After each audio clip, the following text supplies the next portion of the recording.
Here's a quick recipe for one of my favorite things to make on the Traeger Flatrock, cheesesteak sandwiches.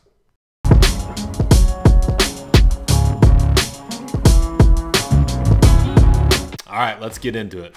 I start by slicing up some veggies. I personally love green peppers, but feel free to mix it up with some yellow, red, orange if you have any of those lying around in your kitchen.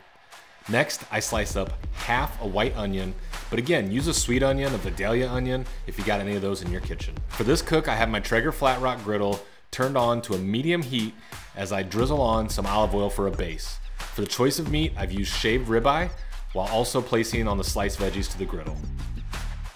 As things begin to cook, I season everything with some Smoke Q Rock's Anytime seasoning to give it that simple salt, pepper, garlic flavor. But certainly feel free to get creative and use any of your favorite spices that pair well with your meat and veggies. As the meat and veggies cooked, I use my spatula to flip everything around and just get a nice even cook across everything. For the bread, I go to my local Jimmy John's, where I bought a loaf of day-old bread that only costs about 50 cents. In my opinion, this is the perfect bread to use on these sandwiches. With the ribeye browned up and the veggies cooked down a little bit, it was ready to throw on some cheese. For this sandwich, I use Provolone as it holds its consistency and kind of pulls the meat and the veggies together. When you make yours, reach for your favorite cheese. And now that I've covered it for just a minute or two, and let the cheese melt, I place everything on that toasted Jimmy John's bread. In total, it only takes me about 20 minutes to create this delicious sandwich before I cut in and get that first bite.